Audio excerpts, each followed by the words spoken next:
jaajëfatee sama gars yi Mister Shake la maa ngi Brooklyn New York gars yi tey dama ñëw defal leen benn vidéo ci Cheikh Bara Ndiaye moom la ñu gis ak Thérèse Faye ci benn plateau télévision ñuy wax ci mbiru Covid bi ñu gis ne Cheikh Bara vraiment Thérèse Faye daf ko doon jéem a humilier maanaam daf ko doon jéem a toroxal ngir wan na ko yow jànguloo xam nga waroo wax ci yenn wax yi waroo nekk doo analyste politique waaye bu ñu jógee foofu tam bëgg naa wax tamit ci capitaine Dièye moom it dafa mel ne dañ kaa yónni wala moom moo yónni boppam comme ni ñu yónnee Thérèse Faye ngir mu toogal fa Macky Sall ndax moom capitaine Dièye nee na Macky Sall dafa war a am 3e mandat mais Cheikh Bara Thérèse Faye da ko doon jéem a wàññi daf ko doon jéem a wàññi di ko wax ne yow saa yooyu defee jàng le 4 avril ba daan def jàng le 4 avril waa APR ñoom Cissé Lo ak yooyu ñoo la daan jox xaalis di la jox ay enveloppe kon yow ci système bi nga bokk loolu daal lañ ko bëggoon gëmloo mais gis nga Sénégal lu tax du dem mooy ne waa APR dañu yaakaar ne nit ñi ay ngaaka lañ loolu leen sëñ Bara wax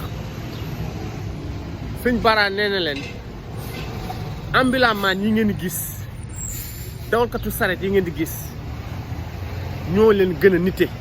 du question ne yéen da ngeen di sol seen costume xam nga sol seen costume yore seen diplôme yaakaar ne yéen rek a war a wax ci réew mi Cheikh Bara lan la wax dafa ne benn fen mun na yóbbaale yàq fukki dëgg gouvernement Macky Sall seen communication ci Covid bi moo baaxul ndax dañu woote ñoom Ousmane Sonko woo ñoom Khalifa Sall ñëpp dem ci palais ba ñu yaakaar ne dañuy xeex mbas bi ñun ñëpp après la lañ gis on a vu un Macky Sall faire la revue du riz comme ni ko kii waxee Pape Alé Niang on a vu un Macky Sall qui a fait cavalier seul après avoir appelé, n'est-ce pas, toute la nation, toute l'opposition à venir se joindre à lui pour faire face à ce nouveau mal qu'est la Covid.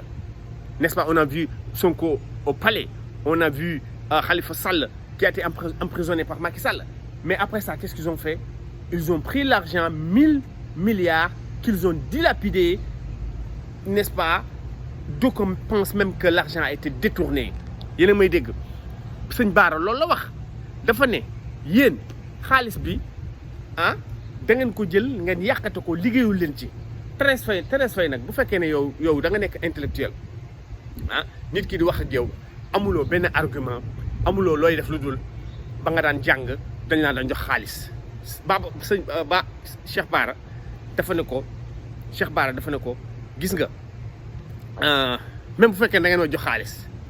ça ne veut pas dire que bu ma ñëwee fii war a wax dëgg du ma wax dëgg en compte xaalis boobu da ngeen ma ko jox ngir lan ngir ma téye sama làmmiñ du ma téye sama làmmiñ Cheikh Bara nag c'est un intellectuel la waaw gis nga gars yi intellectuel du questionner danga jàng c'est pas les diplômes qui font l'intellectuel Cheikh Bara man xaw ma ko woon sax man mën naa wax ne vraiment man fan yi sax laa ko commencé di seetaan mais vraiment analyse yi muy def billahi wallahi taalahi ñi am diplôme sax duñ ko def man li may xalaat bëgg mu wax ko yëpp daf koy wax nee na Thérèse Faye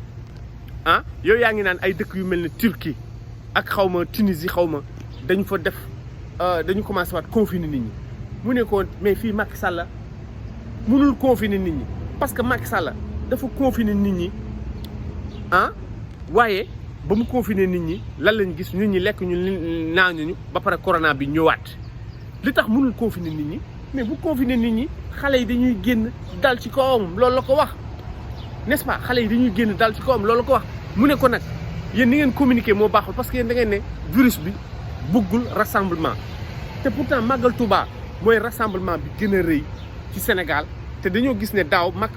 rassemblement bi ba mu amee Magal Touba après corona bi dafa wàññeeku yaa ngi may dégg léegi moom nee na moom gëm na ne corona am na te mi ngi def lépp mi ngi jël ay matuwaayam ngir aar boppam dañ ko waroon laaj ndax ñàkku nga Thérèse Faye gars yi ngeen baal ma Thérèse Faye su muusoon dëgg dafay laaj Cheikh Bara ndax ñàkku nga waaw mais Cheikh Bara daal nee na moom lépp lu mu war a def mi ngi jël ay matuwaayam ngir xeex corona seulement li ko jaaxal mooy lan moo tax ku dee rek ñu ne corona moo la rey ku dee rek ñu ne corona moo la rey di wax naan ay hôpital yi dafa fees hôpital Sénégal dafa mës a fees gars yi loolu nag dëgg la hôpital Sénégal dafa mës a fees boo amee malade en général boo ko yóbbu fenn lañ lay wax dañ koy njëkk a yóbbu fii après ñu ne non mënuñu ko faj wala fii dafa fees après ñu yóbbu ko fële te Cheikh Bara li muy wax mais intellectuel yi sax duñ ko wax na dëgg ñi am asthme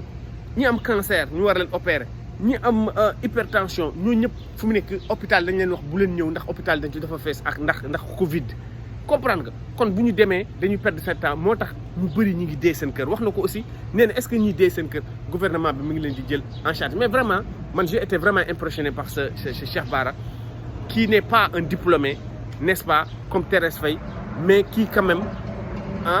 connaît n'est-ce pas la température du pays moom xam na lan la xale yi di dund xam na ne nit ñi dañoo sonn nee nañu Macky Sall def ñu fi dara dañoo lajj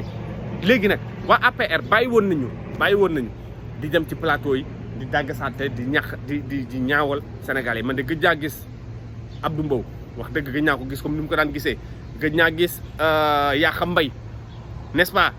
Mame Boye Diao gëj naa ko gis même Diazaka sax yëf yi wàññeeku na parce que Macky Sall fi mu nekk ci boppam moo xam ne mënatul xëccoog Sénégalais yi nekk fi di wax ay mafia kàcc-kàcc loolu dafay gën a tax nit ñi gën a mer xëy na loolu tax ñoom ñu toog seen place te pour man noonu la ñu war a def Macky Sall sax man temps yi dama ko xaw a fan ci benn côté maa ngi naan sax est-ce que Macky Sall demul ba ci biir xel bi changé mu ne man daal du ma yàq Sénégal du ma fi nekk sax di def ay troisième mandat du ma yàq Sénégal damay liggéey rek xam nga dootuma fi nekk di menacer nit ñi ba ndax kat gisatuñ deful couvre-feu affaire nervi yi déggatuñ ko kilifa ngi nii def li muy def jàppuñu ko kon moom Macky Sall dafa mel ni fi mu nekk nii dafay daw coow